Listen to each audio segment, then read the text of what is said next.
Good morning students, स्वागत है आप सभी का हमारे यूट्यूब चैनल साइंस इजी है में। मैं हूं विनय और आज हम पढ़ने वाले हैं आपके फिजिक्स का एक महत्वपूर्ण टॉपिक। जी हाँ, जैसा कि आपने देख लिया होगा, आज हम वस्तुओं के रंग के बारे में चर्चा करेंगे। यानी कोई भी वस्तु जिस रंग की है वह हमें उसी रंग की कैसे दिखाई देती है। यानी आपने देखा है भाई, फूल हमें लाल रंग के, पीले फूल पीले रंग के दिखाई देते हैं, साथ ही गुलाब हमें लाल रंग का, आसमान नीले रंग का। ये सभी हमें क्यों दिखाई देते हैं? आखिर किसी भी वस्तु का रंग कैसे दिखाई देता है? इन्हीं सब चीजों की हम चर्चा करने वाले हैं आज। और यहां से आपके एग्जाम में प्रश्न भी पूछे जाते हैं। मैं आपको बता देता हूं, RAS 2018 में एक आसान सा प्रश्न इस साइंस के टॉपिक में से पूछ लिया गया था। उसमें आपको ऑप्शन मिले थे कि भाई जो पत्तियां हैं उनका रंग हरा दिखाई देता है, क्यों? और आपके ऑप्शन इस प्रकार थे कि भाई वो हरे रंग को अवशोषित कर लेती हैं, हरे रंग को परावर्तित कर देती है, सभी रंगों को अवशोषित कर लेती है, या सभी रंगों को परावर्तित कर देते हैं। तो ऐसे कुछ 4 ऑप्शन उसमें थे। तो आज हम इसी की चर्चा करेंगे कि भाई किसी भी वस्तु को देखा कैसे जाता है, या फिर वो वस्तु का रंग परावर्तन के आधार पर कैसे डिफाइन किया जाता है। साथ ही हम पढ़ेंगे कि कितने प्रकार के रंग होते हैं। ठीक है, तो चलिए शुरू करते हैं। भाई आप सभी जानते हैं कि कोई भी वस्तु अगर हमें दिखाई दे रही है तो उसमें ये कॉन्सेप्ट लगता है। मान लीजिए ये कोई वस्तु है, ये कोई वस्तु है और ये वस्तु अगर हमें दिखाई देती है तो इसका मतलब ये है कि जब सूर्य या कोई और भी प्रकाश स्रोत हो सकता है, उस प्रकाश स्रोत से जब प्रकाश इस वस्तु पर पड़ता है, किस पर पड़ता है भाई? प्रकाश इस वस्तु पर आपतित होता है। यहां प्रकाश हो रहा है भाई आपतित। जब भी किसी प्रकाश स्रोत से प्रकाश किसी वस्तु पर आपतित होता है और इससे टकराने के बाद परावर्तित होकर, ठीक है भाई, परावर्तित हो गया और हमारी आंखों तक पहुंचता है, प्रेक्षक की आंखों तक पहुंचता है, तब जाकर हमें वस्तु दिखाई देने लगती है। ये 100% आपकी फिजिक्स का ही कॉन्सेप्ट है और आसान है कि भाई जब भी किसी प्रकाश स्रोत से प्रकाश की किरणें चलती हैं, वस्तु परावर्तित होती हैं और जो टकराकर आपकी आंखों तक परावर्तित हो जाती हैं, तब जाकर हमें वो वस्तु दिखाई देती है।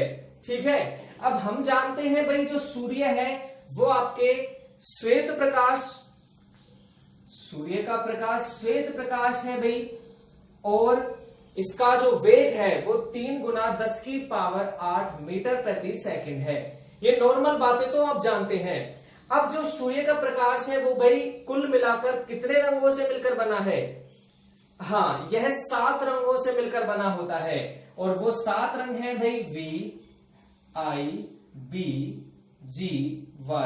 VIBGYOR, यानी विबग्योर। आप याद रख सकते हैं विबग्योर की ट्रिक से कि भाई सूर्य का श्वेत प्रकाश वास्तव में कितने रंगों में विभक्त रहता है? 7 रंगों में। और इसके बारे में सबसे पहले बताने वाले वैज्ञानिक थे भाई न्यूटन, जिन्होंने सूर्य को 7 रंगों में विभक्त होने की बात कही, सूर्य के प्रकाश को। तो इनके हिंदी में भी आप लिख सकते हैं भाई इसको बैंगनी, नीला, आसमानी, हरा, पीला, नारंगी और लाल। कुछ इस प्रकार से ये हिंदी में भी आपके नाम हैं। यानी वास्तव में ये रंगों का वर्ण विक्षेपण है और ये जब 7 रंग एक साथ मिल जाते हैं तो वो बनाते हैं कौन सा रंग भाई? श्वेत रंग बनाते हैं। और वही प्रकाश हमें सूर्य से प्राप्त होता है। लेकिन अभी तक रंगों की बात तो हुई नहीं भाई। रंगों की बात समझने के लिए अब आप जान सकते हैं, देखो हमारे पास कुल रंग कितने हैं भाई? 7। और श्वेत प्रकाश बनता है इन 7 रंगों के मिलने से। अब जब भी कोई वस्तु, ये दूसरी वस्तु मैंने ले ली भाई, ये कोई वस्तु है, इस वस्तु पर प्रकाश आपतित हो रहा है भाई श्वेत प्रकाश, ये कर दिया श्वेत प्रकाश आपतित। ठीक है भाई, ये आपका श्वेत प्रकाश जब किसी वस्तु पर आपतित हो रहा है तो इसके पास देखो 4 कंडीशन बनती हैं। कितनी कंडीशंस? 4 कंडीशंस। पहला भाई, ऐसा हो सकता है कि ये वस्तु सूर्य से आने वाले श्वेत प्रकाश, दिखने में श्वेत है लेकिन उसके अंदर कितने रंग हैं भाई? 7 रंग हैं। उन 7 में से किसी एक रंग को परावर्तित कर दे। वस्तु पर टकराया और कितना रंग परावर्तित हो गया भाई? एक रंग परावर्तित हो गया। जैसे मान लीजिए ये रोज है, गुलाब का फूल है भाई, और इसके ऊपर आपतित हुई प्रकाश की किरणें, तो इससे जो परावर्तन मेरी आंखों तक पहुंचा वो कौन सा रंग है भाई? वो लाल रंग है। एग्जाम्पल ले लेता हूं, कौन सा रंग है भाई? लाल रंग है। तो ऐसी स्थिति में वस्तु 100% हमें कैसी दिखाई देगी भाई? लाल रंग की दिखाई देगी। अगर हरा रंग परावर्तित कर दे तो हरे रंग की दिखाई देगी, अगर पीला रंग परावर्तित कर दे तो पीले रंग की दिखाई देगी। यानी जब भी कोई वस्तु श्वेत प्रकाश के 7 रंगों में से किसी एक रंग को परावर्तित कर दे और 6 रंगों को अवशोषित कर ले, 6 रंगों को क्या कर ले भाई? खुद के अंदर ही रख ले, बाकी के जो 6 शेष बचे, लाल है तो लाल तो हटा दे और बाकी के जो ये 6 बचे वो सारे रंगों को अपने अंदर अवशोषित कर ले, अंदर ही रख ले, तो वस्तु वैसी ही दिखाई देगी जो एक रंग परावर्तित हुआ है। हरा है तो हरा, लाल है तो लाल, पीला है तो पीला। ठीक है, ये तो हुई पहली कंडीशन। अब कंडीशन नंबर 2। ठीक है भाई, कंडीशन 1 हो गई कि इसने सारे रंगों में से एक को परावर्तित किया है। अब वो कोई सा भी हो सकता है, एग्जाम्पल ले लिया मैंने लाल। दूसरी कंडीशन ये हो सकती है भाई कि जो वस्तु है वो आने वाले सारे के सारे रंगों को ही अवशोषित कर ले, एब्जॉर्ब कर ले। क्या कर लिया भाई? 7 रंगों को क्या कर ले? वो अवशोषित कर ले। ठीक है, तो क्या होगा? एक भी रंग परावर्तित नहीं हुआ, 7 के 7 रंग यानी श्वेत प्रकाश पूरा का पूरा अंदर चला गया। अब बाहर कोई भी रंग परावर्तित नहीं हो रहा है, केवल किरणें परावर्तित हो रही हैं। तो ऐसी स्थिति में कोई भी रंग जब परावर्तित नहीं होता तो वस्तु हमें दिखाई देती है भाई ब्लैक, यानी वस्तु का रंग हमें क्या दिखाई देगा? अब ब्लैक रंग की दिखाई देगी। इसीलिए कहा जाता है कि गर्मियों के दिनों में जो काले रंग की वस्तुएं हैं वो जल्दी गर्म हो जाती हैं, शीघ्र गर्म हो जाती हैं। क्यों? क्योंकि वो आने वाले श्वेत प्रकाश में से सभी रंगों को अवशोषित कर लेती हैं, परावर्तित करती ही नहीं है। तो सारे के सारे जो प्रकाश के कण हैं, प्रकाश की किरणें हैं, वो इसके अंदर एब्जॉर्ब हो जाती हैं। ठीक है, दूसरा प्रश्न। तीसरी कंडीशन बन सकती है भाई कि कोई वस्तु ऐसी है जो 7 के 7 रंगों को ही क्या कर रही है भाई? परावर्तित कर रही है। यानी जितने रंग इस पर आए उतने के उतने रंगों को इसने परावर्तित कर दिया, खुद ने अपने पास एक भी रंग को एब्जॉर्ब नहीं किया। अब क्या होगा? बिल्कुल सही। अब भाई 7 रंग एक साथ वापस जाएंगे, 7 ही आए थे 7 ही वापस गए, तो वस्तु कैसी दिखाई देगी? सफेद रंग की। क्योंकि 7 रंग मिलकर कौन सा रंग बनाते हैं भाई? सफेद रंग बनाते हैं। अरे इसीलिए तो सर्दियों में, वो गर्मियों में सफेद वस्त्र पहनना आसान और लाभदायक होता है। क्यों? क्योंकि ये आने वाले प्रकाश के 7 रंगों को टच किया, परावर्तित कर दिया, खुद तो कुछ रखता ही नहीं है। इसीलिए वस्तु कैसे रंग की दिखाई देती है भाई? सफेद रंग की दिखाई देती है। कंडीशन 3 हो चुकी है। अंतिम कंडीशन यहां से प्रश्न पूछने की, चौथा कंडीशन आपसे पूछ सकता है भाई कि अगर कोई वस्तु ना तो एक भी रंग को अवशोषित करे ना परावर्तित करे तो वस्तु कैसे रंग की दिखाई देगी? प्रश्न आपसे पूछ सकता है किसी भी रंग को ना तो अवशोषित करे ना ही परावर्तित करे, तो भाई वस्तु कोई भी अवशोषण नहीं और कोई भी परावर्तन नहीं। तो याद रखें वस्तु दिखाई देगी आपको पारदर्शी, जैसे कि आपका जल, जो आपका जल है वो पारदर्शी दिखाई देता है। क्यों? क्योंकि वो आने वाले प्रकाश में से ना तो किसी भी रंग को अवशोषित करता है ना किसी भी रंग को परावर्तित करता है। वो जैसे ही रंग यहां से आता है उसके पार निकल जाता है। इसलिए वस्तु कैसे रंग की दिखाई देगी? उसका कोई रंग ही नहीं होगा, रंगहीन दिखाई देगी, पारदर्शी। तो ये प्रश्न आपसे एग्जाम में पूछे जा सकते हैं, वस्तुओं के रंग का परावर्तन के आधार पर कैसे बांटे, वो आप समझ सकते हैं कि भाई अगर 7 में से जिस भी रंग को परावर्तित कर दे वैसी दिखाई देगी, अगर 7 रंगों को अवशोषित कर ले ब्लैक दिखाई देगी, अगर 7 रंगों को परावर्तित कर दे सफेद दिखाई देगी, अगर भाई 0 अवशोषण और 0 ही परावर्तन करे तो कैसी दिखाई देगी? पारदर्शी वस्तु दिखाई देगी। ठीक है, तो आ गई बातें समझ में। तो हमारा जो RAS 2018 का जो प्रश्न मिला साइंस का, इस टॉपिक में से, उसका आंसर ये था कि हरे जो पत्तियां होती हैं वो इसके ऊपर पड़ने वाले प्रकाश में से हरे रंग को परावर्तित कर देती हैं, बाकी 6 रंगों को अवशोषित कर लेती हैं, इसलिए कैसी दिखाई देती हैं भाई? हरे रंग की दिखाई देती है। ठीक है, तो ये हुई बातें वस्तुओं के परावर्तन के आधार पर रंग। अब बात करते हैं हम कि वस्तुओं में रंग कौन कौन से होते हैं। प्राथमिक रंग कौन से हैं, द्वितीयक रंग कौन से हैं, हमारे पास कौन से रंग मिल जाए कि हम उन्हें मिलाकर और बहुत सारे रंग बना लें। ठीक है, चलिए तो स्टूडेंट्स अब हम बात करेंगे कि कितने प्रकार के रंग होते हैं। प्राथमिक रंग, द्वितीयक रंग और पूरक रंग कौन कौन से हैं। एग्जाम में यहां से भी आपके रंगों से प्रश्न पूछते हैं कि हरा रंग कौन सा रंग है, प्राथमिक रंग, द्वितीयक रंग या पूरक रंग। मैजेंटा कौन सा रंग है, पूरक रंग। तो ऐसे प्रश्न आपके एग्जाम में पूछे जाते हैं। तो आपको मैं आसानी से एक ट्रिक बना के समझा दूंगा कि कौन सा रंग किस प्रकार का है और आप आसानी से उनको सोल्व कर पाएंगे। देखिए भाई, यहां हमारे पास रंग होते हैं प्राथमिक रंगों से मेरा मतलब है प्राइमरी कलर्स। ठीक है भाई, सेकंड अपने पास होते हैं द्वितीयक रंग, जो अपने पास है सेकेंडरी कलर्स, और तीसरे अपने पास होते हैं पूरक रंग, जिन्हें हम कहते हैं भाई सप्लीमेंट्री कलर्स। ठीक है, या फिर कॉम्प्लीमेंट्री कलर्स भी आपसे बोल सकता है। तो प्राथमिक, द्वितीयक और पूरक रंग ये कुल मिला के ही रंग है, इनके अलावा किसी प्रकार के रंग नहीं होते। बाकी जो रंग है वो इन्हीं की सहायता से बनाए गए हैं। ठीक है, देखो भाई, प्राथमिक रंग समझने के लिए मैं आपको बता देता हूं कि प्राथमिक रंग वे रंग हैं जो किसी दूसरे से नहीं बनाए गए। वो रंग इन सभी रंगों को, बाकी के रंगों को बनाने में सहायता करते हैं।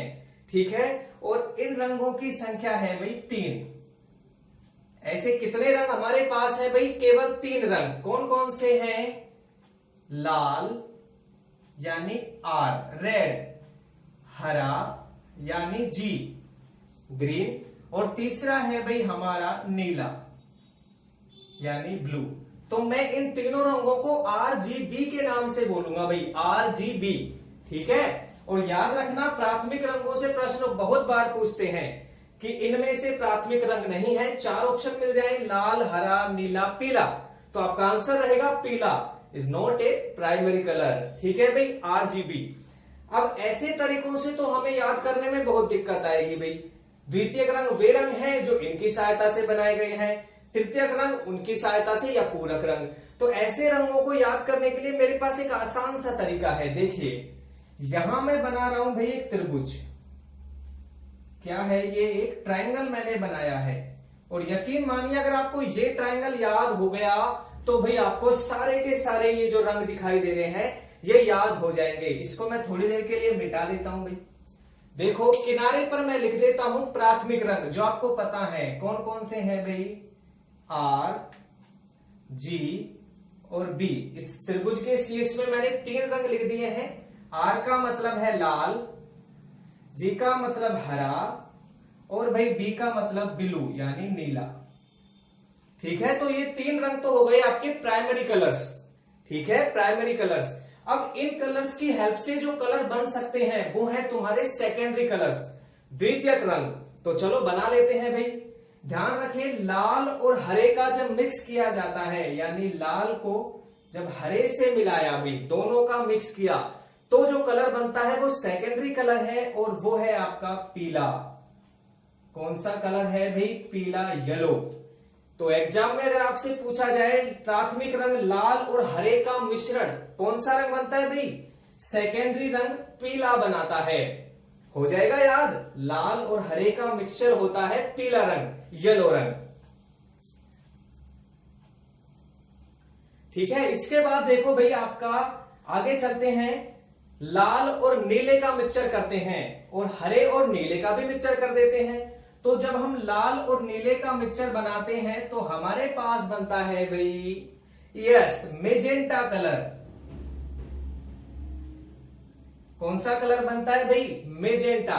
और ये मेजेंटा इंग्लिश वर्ड है, इसको आप रानी कलर कह के बताते हैं भाई। क्या पुकारते हो? रानी कलर बोलते हो ना। Just a pink, pink colour से थोड़ा सा अगर हल्का चले तो उसको हम मैजेंटा बोलते हैं। तो आप अगर लाल और नीले का मिक्सचर बनाएंगे, मिलाएंगे, तो जो सेकेंडरी कलर बनेगा वो बनेगा भाई कौन सा, मैजेंटा बनने वाला है। ठीक है, आगे चले। अब की बार मैंने मिलाया भाई हरे और नीले कलर को, तो इन दोनों कलर का मिक्सचर आपका बनाता है पिकॉक ब्लू। कौन सा बनाता है भाई, पिकॉक ब्लू। और इसको हम कहते हैं मोर पंखी नीला, यानी मोर के पंख के समान नीले रंग का कलर, मोर के पंख के जैसा, यानी हल्का नीला मान सकते हो। तो यहां आपके आर, जी और बी से जो कलर बने हैं भाई, वो आर और जी से बनता है पीला, आर और बी से बनता है मैजेंटा, और जी और बी से बनता है आपका पिकॉक ब्लू। तो ये जो तीन कलर आपने पढ़े, ये हैं तुम्हारे सेकेंडरी कलर। कौन से कलर है भाई, सेकेंडरी कलर। ये तो हो जाएंगे आपको याद, बिल्कुल सही। तो आपने याद किया भाई लाल, हरा और नीला, ये तो है आपके प्राथमिक कलर, और इनकी हेल्प से जो बने हैं पीला, मैजेंटा और पिकॉक ब्लू, ये है आपके सेकेंडरी कलर। तीन ही सेकेंडरी कलर। अब है अगली चीज आपकी पूरक रंग। देखो भाई, पूरक रंग से मतलब होता है कि जो कॉम्प्लीमेंट्री है, कहने का मतलब एक रंग को मैं लूं लेकिन दूसरा रंग उसका पूरक रंग होना चाहिए। ऐसा कैसे हो सकता है, देखो भाई, अगर दो रंगों को मैं मिलाऊं और अगर वो रंग सफेद बना दें तो दोनों रंग एक दूसरे के पूरक कहलाएंगे। जैसे लाल और हरे से बना, और हरे रंग से मिलकर हमने बनाया था पीला रंग, लेकिन पीले रंग को बनाने में नीले का कोई योगदान नहीं है, नीले ने कोई हेल्प नहीं की। तो इसीलिए जो पीला रंग है वो नीले के साथ कैसा व्यवहार कर रहा है भाई, कॉम्प्लीमेंट्री, और इन दोनों को मिलाने पर बन रहा है श्वेत रंग। तो पीला किसका पूरक हो गया भाई, नीले का। पूरक रंग की बात कर रहे हैं तो पीला हो गया भाई नीले का पूरक रंग। ठीक है, चलिए आगे चलते हैं। सेम ऐसे ही हमें करना है। मैजेंटा को बनाने में लाल ने और ब्लू ने तो हेल्प की, लेकिन हरे रंग ने कोई हेल्प नहीं की। तो इसका मतलब जो मैजेंटा रंग है वो हरे रंग के साथ कैसा व्यवहार दिखाएगा भाई, पूरक रंग का व्यवहार दिखाएगा। तो हरा और मैजेंटा हो गए एक दूसरे के कॉम्प्लीमेंट्री कलर। मैजेंटा, हरा और मैजेंटा दोनों मिलकर कैसा रंग बनाएंगे, सफेद रंग बनाएंगे। तीसरी चीज भाई, लाल, पिकॉक ब्लू की बात करते हैं। पिकॉक ब्लू को बनाने में हरे ने और नीले ने तो हेल्प की है, लेकिन लाल रंग ने कोई हेल्प नहीं की। तो इसका मतलब पिकॉक ब्लू लाल रंग के साथ श्वेत रंग बनाने वाला है मिलके। तो क्या कहलाएंगे दोनों, पूरक रंग, यानी पिकॉक ब्लू और लाल, ये भी क्या हो गए एक दूसरे के पूरक कलर हो गए। तो खत्म बातें भाई। प्राथमिक रंग तीन प्रकार के, लाल, हरा और नीला, कोने पर लिख दिए। द्वितीयक रंग सेकेंडरी कलर जो प्राथमिक की हेल्प से बनाए गए हैं भाई, लाल रंग और हरे से पीला, इन दोनों से मैजेंटा और इन दोनों से भाई पिकॉक ब्लू। हो गया याद। आगे चले पूरक रंग।